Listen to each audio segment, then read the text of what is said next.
నీ వాక్కులన్నీ వాగ్దానములై నీ వాక్కు పంపి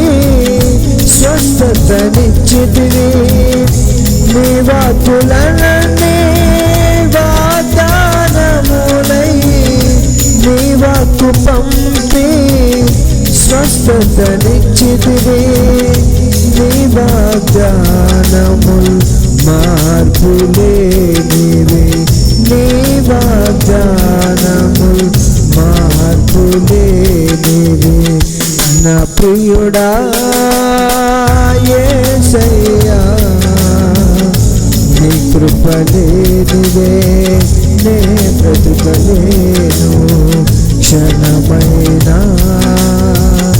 నే బ్రతుకలేను నా ప్రియుడా